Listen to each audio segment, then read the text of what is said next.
You are listening to the Wealth Formula Podcast with Buck Joffrey. Get ready to change your life.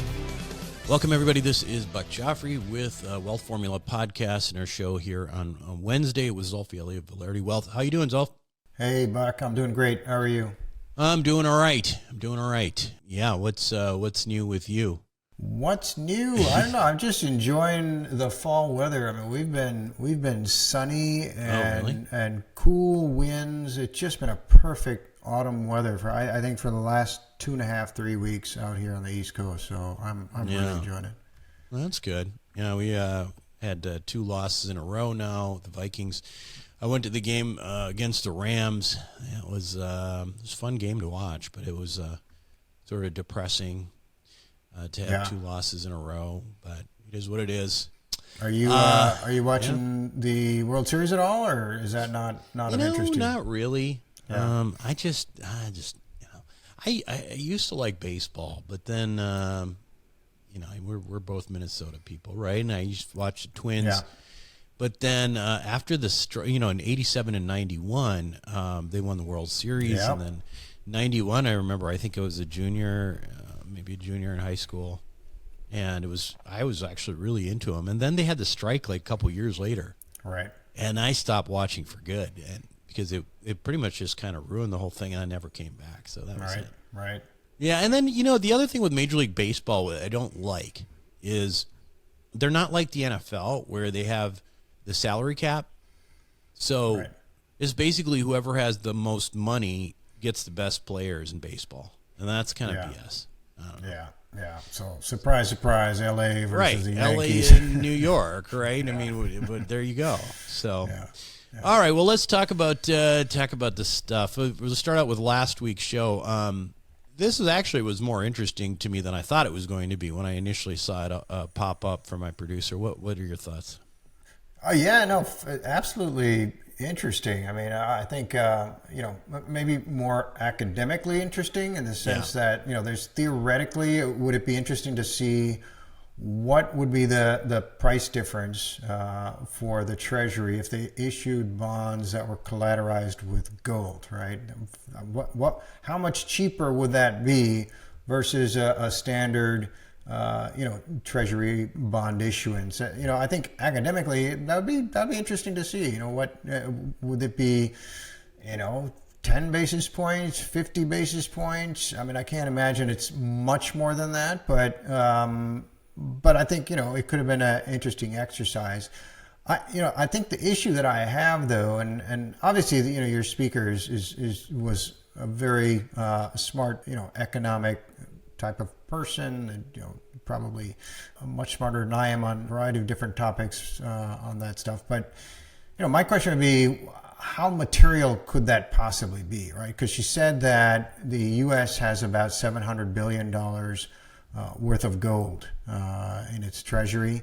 Well, $700 billion, that doesn't go a long way when you're the U.S. Treasury, because U.S. Treasury issues trillions of dollars of securities every year, right? Anywhere from 3, 4, 6, it's a lot of debt that they raise. And so even if you had, the decision to move forward on this and issued everything you had from the U.S. Treasury's perspective and issued $700 billion worth of bonds collateralized with gold, doesn't seem like it makes much of a dent, right? What do you do after that? Wouldn't that just create a demand for those bonds and drive up the price? Well, yeah, if you drive up the price, then the yields go lower, right? So yeah sure.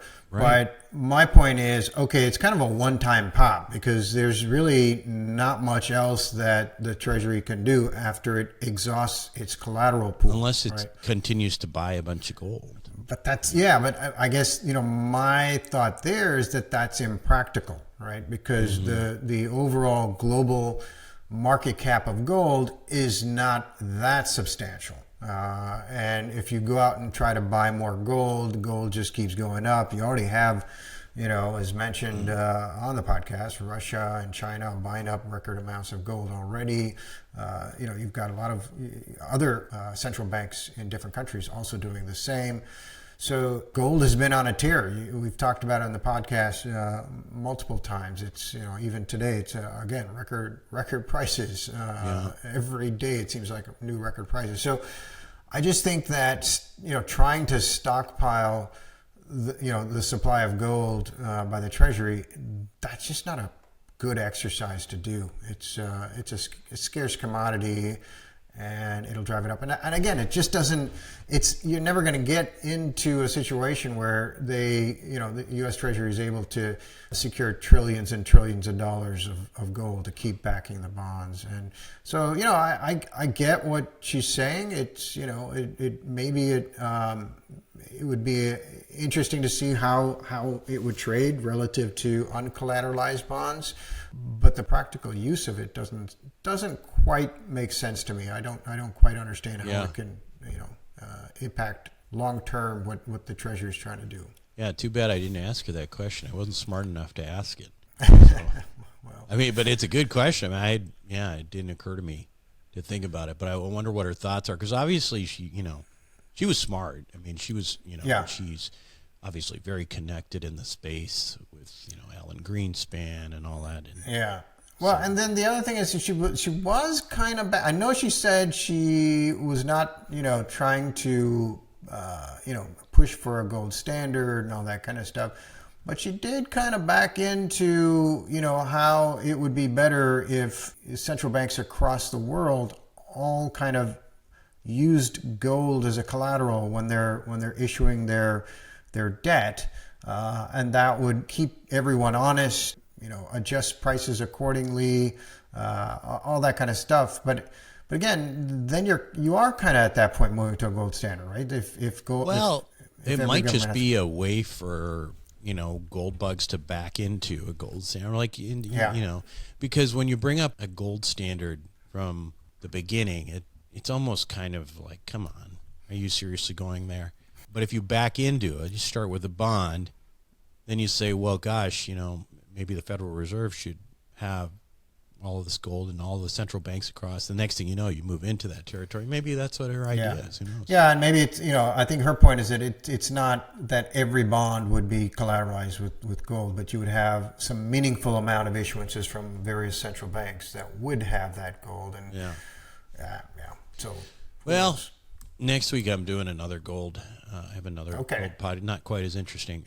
It is interesting in a different way, but you'll basically see like how.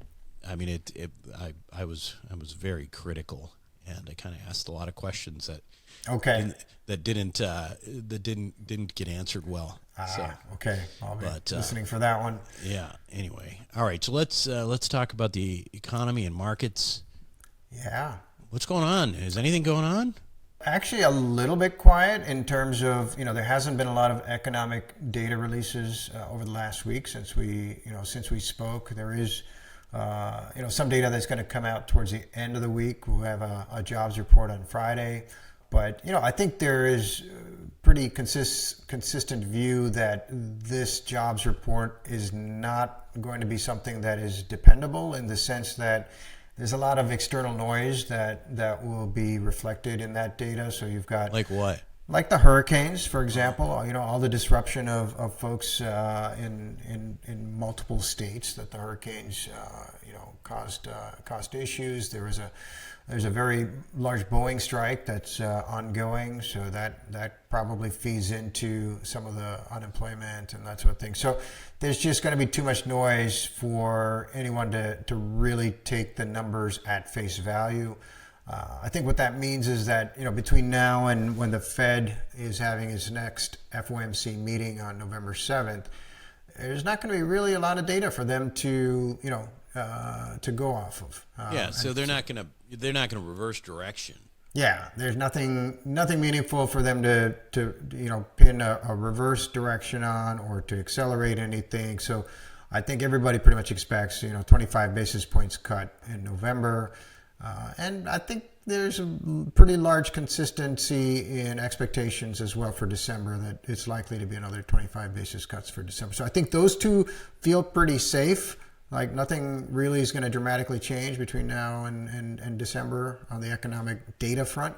And I think, people will start looking at the next year and figure out what is likely to change, if anything, going forward. What about any more talk about recessions and all that kind of stuff? Yeah, generally, I think that seems to be off the table for the most part. I think most, economists and folks that watch the markets, they've either priced in a soft landing or in some cases effectively a no landing, that we're actually not even going to really slow down significantly at all. So I think recession now is a very low likelihood scenario in most people's assumptions. And that's why you're seeing, the stock market continue to do well. You're seeing, the bond market also trading so that the yields are going higher, expecting growth, expecting more robust economic conditions, which, eventually could lead to inflation, but they're certainly not going to lead to a recession at this point. We got an election coming up here next week. What's the rumblings about right now with regard to the economy? The rumblings I'm tending to hear more, and particularly as we're getting closer and closer, is that neither candidate is, going to be a great result for the economy, in the sense that both candidates seem like they're making all these big promises that are going to really stretch the fiscal situation, cause increased spending. In the case of Trump, that's increased spending along with tax cuts, which is and the spending we're talking about, is that in the form of tariffs? No, the spending is not in the form of tariffs. It's a lot of a lot of different programs.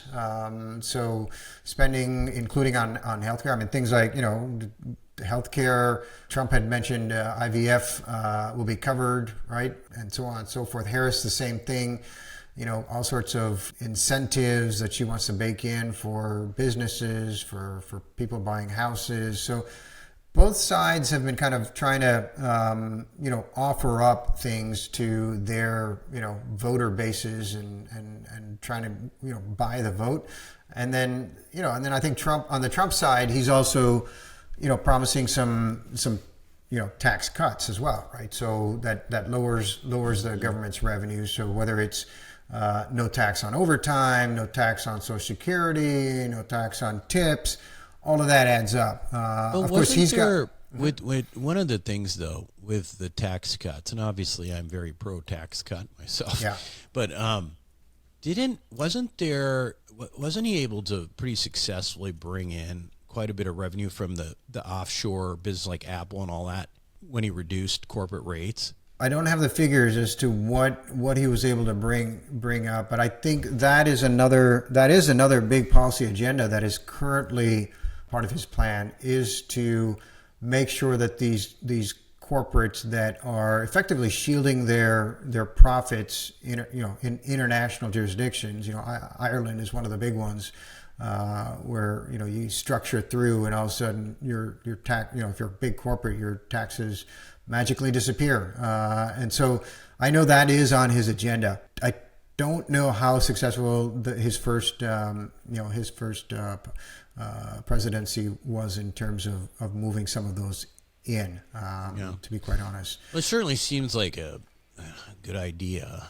I mean, in general, like bringing down corporate tax rates and trying to reward companies bringing money back into the United States and spending it here and all that kind of stuff. But well, we'll see what happens. It's going to be next week. Did you see Nate Silver's? He's what is it? I forget the name of his company, but he's a famous pollster. Okay, no, I didn't see the. Is it Axios? He had an article. I think they were like there was a dead heat, like national poll wise, Yeah. And of course that really, a dead heat means Trump wins, because I think the way that the Electoral College works is that I think the Democrats have to win by at least 3 points on average, the general election. Anyway, Nate Silver wrote an article basically saying that, he was basically essentially predicting a Trump victory. Okay. So I'm curious if I will say, and we can talk about Bitcoin in a little bit later, but I think that's probably one of the reasons why I've already seen a tick up in Bitcoin. Yeah. Because there's definitely a Trump put there. So yeah, well, yeah. I mean, I think, and we can talk about that now. Yeah, I mean, Bitcoin's up 6% since last week, right? So that's a pretty substantial uptick. It's at 72,000 per Bitcoin. The last I looked a couple hours ago.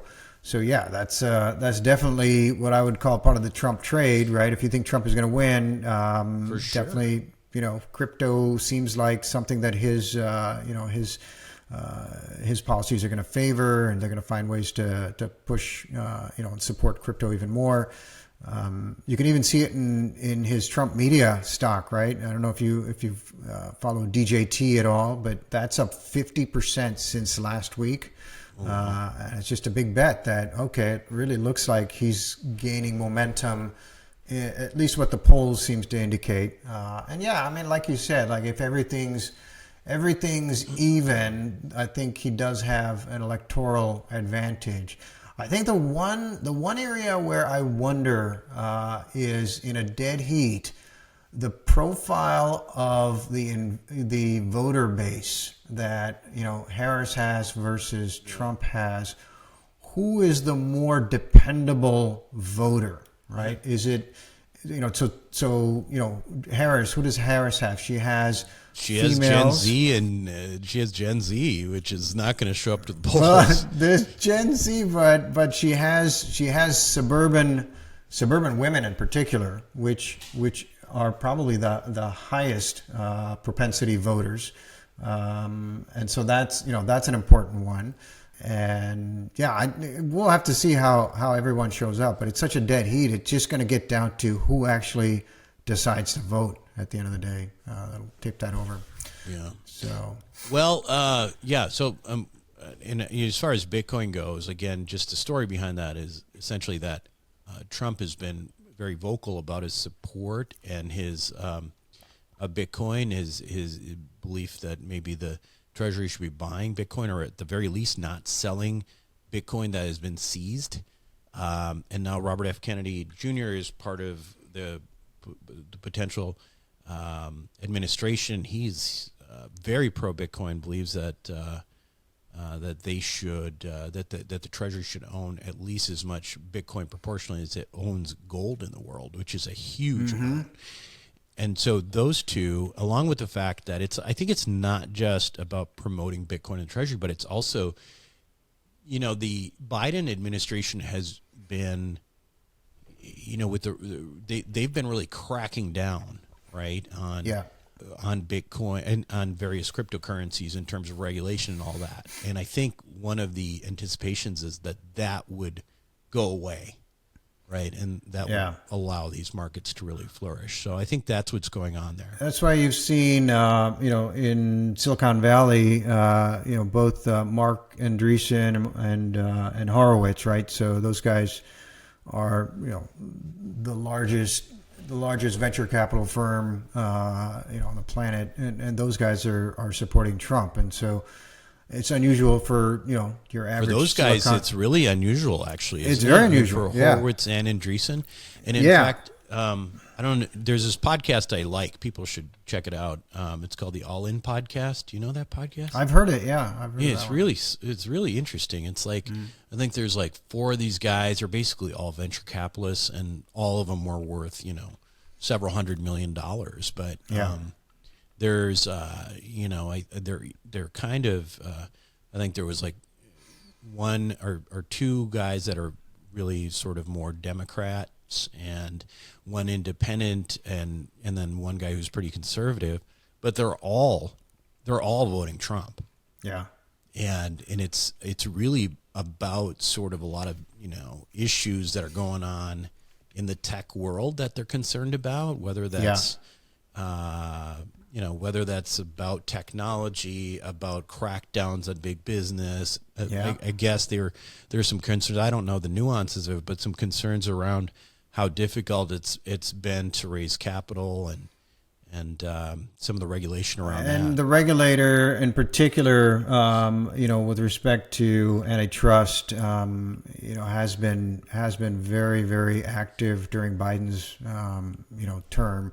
And so they've been blocking a lot of large M&A deals, and that has got, obviously investment bankers upset as well. So yeah, a lot of big business. You hear things like Steve Cook reaching out to Donald Trump and kind of saying, hey, we might need some help in Europe because some of the same, penalties and antitrust this and that's going on. So see even Elon, right? Elon's been a Democrat his whole life. Yeah, but I think there's a little bit more of a story there where Elon was felt like he didn't get the respect from Biden that he should have. He wasn't invited to some big U.S. EV manufacturer type of get together that Biden had hosted. I think he invited, the usual large U.S. automotive and not the players. guy who basically started, and not the guy who created the industry, and I think and the reason was apparently because he only wanted to invite companies that had unionized workers, and so he left. But Elon obviously took it as a major slight. And then he's a big First Amendment guy. And so that's as far as that's why he bought Twitter in the first place. So no, it's interesting. I mean, it's just interesting to see how this whole election is playing out in the sense that culture and business and all that is just kind of it's not an easy decision for anybody, right? It's all mixed up. People are putting aside their personal benefits perhaps and voting with their conscience. The other people are saying, forget the cultural side, I'm voting for what I think will be best for business, and you've got everything in between too. So I mean, I personally am seeing a lot more of the latter, which is people saying people who were anti-Trump or didn't like Trump or whatever, but they're just like, can't deal with I can't deal with the Harris administration, and he's been president before, and we all survived, and so it'll be better for me, and so I feel like there's a lot more of that now, especially like if you look at the Silicon Valley guys and stuff like that. I mean, they're you didn't see that at all in the past. Silicon, those are very different. Anyway, it'll be interesting to see what happens. I mean, obviously, it doesn't matter in California. It's definitely going to go Harris one way or another. So, okay. Well, we didn't.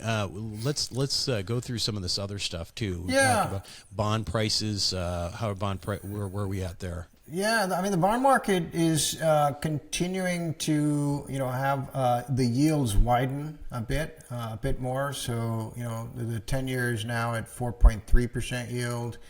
5 years at 4.1, so that's 0.1 more than we talked about last week, and it's quite a bit increase in September before the Fed cut its 50 basis points, where it was 3.6 on the 10-year and 3.4 on the 5 years. So we've seen the yields back up quite a bit, and again, I think that is because the expectation that we're not likely to head into a recession, which is what the bond prices. Hey, when does the next set of inflation data come out?